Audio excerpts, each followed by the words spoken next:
Oi, gente, indo agora para os cases que eu passei para vocês da nossa avaliação parcial, aquela que valeu nota, que vocês me enviaram os trabalhos, né? Já coloquei para vocês também o documento com as respostas, mas vamos conversar aqui um pouquinho sobre elas, porque elas trazem algumas questões bem interessantes também sobre o controle de constitucionalidade, tá? O primeiro caso era aquele do Procurador-Geral de Justiça, que foi procurado por uma associação para questionar a constitucionalidade de uma determinada lei estadual. E a assessoria do procurador, após analisar o caso, concluiu que as normas da Constituição Estadual reproduziam o conteúdo de normas da Constituição Federal, de conteúdo de reprodução obrigatória. À luz da sistemática constitucional, onde deverá ser proposta a ação para se discutir a constitucionalidade da lei estadual, qual é o parâmetro de controle e quem é o legitimado para isso, tá? Esse é aquele caso de controle de constitucionalidade que pode ser feito tanto no tribunal local quanto no STF. Nós não vamos negar a possibilidade desse procurador-geral propor uma ação de controle de constitucionalidade no tribunal local, tá, pessoal? Ele pode fazer isso. Mas nesse caso, o parâmetro de controle tem que ser a Constituição Estadual. Vamos lembrar, porque eu me lembro que na aula de ADIM isso gerou muita dúvida, e na aula em que nós discutimos esses casos a primeira vez também, né? O que é o parâmetro de controle? O parâmetro de controle é a Constituição ou federal ou estadual que eu vou usar para impugnar a constitucionalidade da norma.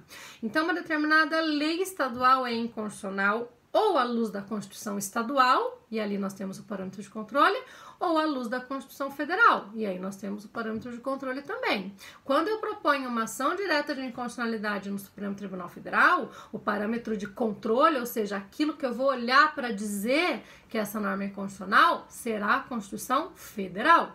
Quando eu proponho uma ação de controle no tribunal local, o parâmetro de controle só pode ser a Constituição estadual, por conta da competência do tribunal para isso, ok? Então, a ação proposta no tribunal local vai sempre ter como parâmetro de controle a Constituição Estadual. A ação proposta no Supremo Tribunal Federal, a DIN, né, vai ter como parâmetro de controle a Constituição Federal. Aqui era o Procurador-Geral de Justiça, que tem legitimidade para propor ação lá no tribunal local.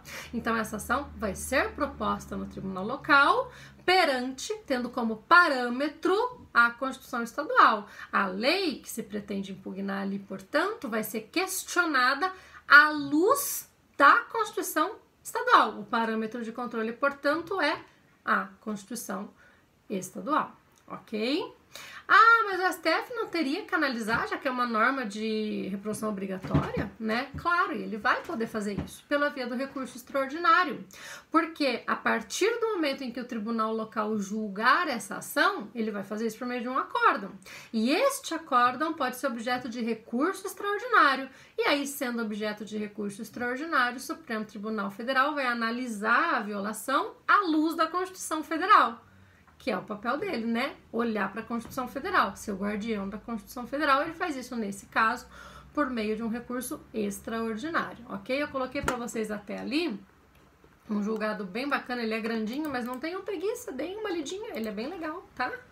É um julgado bem legal em que o STF explica muito bem, é bem bacana, por que esse recurso extraordinário cabe, tá? Qual é o papel do STF, portanto, na análise dessa ofensa à Constituição Federal e como que ele faz isso pela via do recurso extraordinário. Dei uma lidinha nesse acordo, ok? Tudo bem?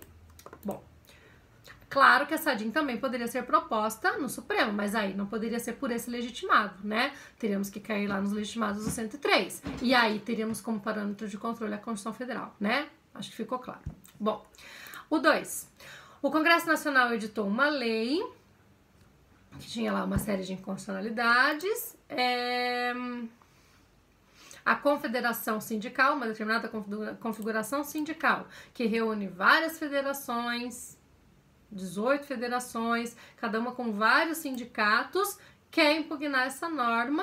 E aí a pergunta era qual a medida cabível. Nesse caso ficou tranquilo, né? Era ação direta de inconstitucionalidade. A confederação sindical tem legitimidade para isso, e no caso teria que se indicar o órgão que editou a norma para se manifestar também na ADIM, ok? O 3 fala da Convenção Internacional sobre o Direito das Pessoas com Deficiência, que foi incorporado ao ordenamento jurídico brasileiro pelo rito do artigo 5º, parágrafo 3º da Constituição Federal. E aí vem as dúvidas relativas a isso, né? Ao ser incorporado no ordenamento, com base no artigo 5º, parágrafo 3º, qual o status hierárquico normativo da Convenção? Ela assume o status de emenda constitucional, desde que ela siga esse procedimento, claro, previsto ali no artigo 5º, parágrafo 3º. E aí vem a B. Em sendo emenda constitucional, ela passa a ser parâmetro de controle de constitucionalidade. Ela é uma norma constitucional secundária. Então, ela pode ser parâmetro de controle. Ela vira Constituição. Se ela virou Constituição, ela pode servir de base para outras normas terem a sua constitucionalidade questionada à luz dessa emenda constitucional, à luz dessa norma que agora é constitucional. Ok? Lembro que na aula em que discutimos os casos, essa não gerou grandes dúvidas de vocês, né? A 4.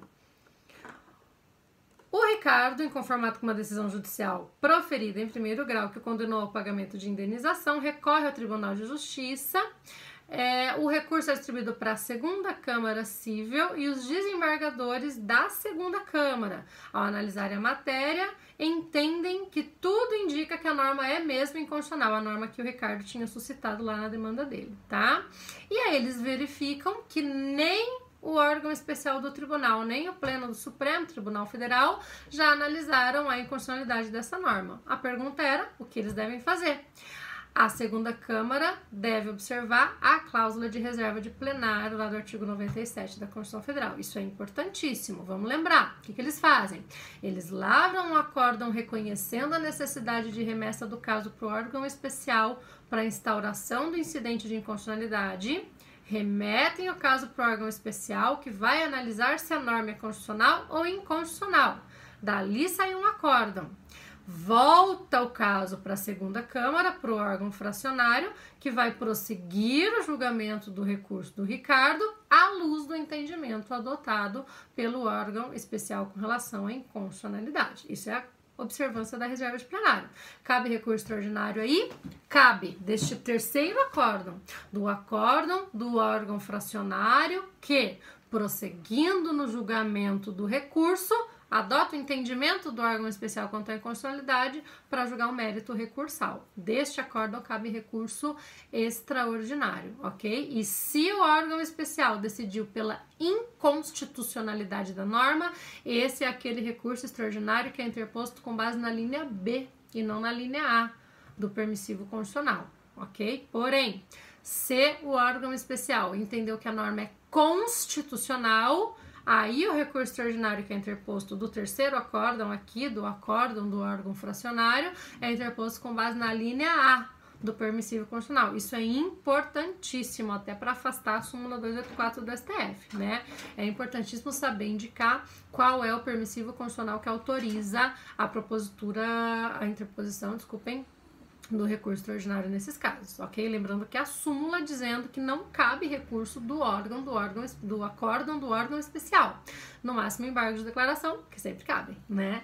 Mas não cabe recurso extraordinário. O recurso extraordinário é feito aqui no retorno do caso para prosseguimento no julgamento do recurso, ok? Acho que vimos bastante isso também, né? Se tiverem dúvida, daqui a pouquinho na nossa aula ao vivo, podemos falar sobre isso mais um pouquinho, posso explicar de novo para vocês, ok? Lembrando que se a reserva de plenário não for observada, isso é uma causa de nulidade, é muito grave, ela tem que ser respeitada, ok? E a B, a solução seria diversa se houvesse manifestação do Supremo sobre a constitucionalidade ou inconstitucionalidade da norma? Sim, porque se há pronunciamento do Supremo ou mesmo do órgão especial do tribunal, aí nós estamos diante das exceções à reserva de plenário, aí a reserva de plenário não precisa ser observada, ok?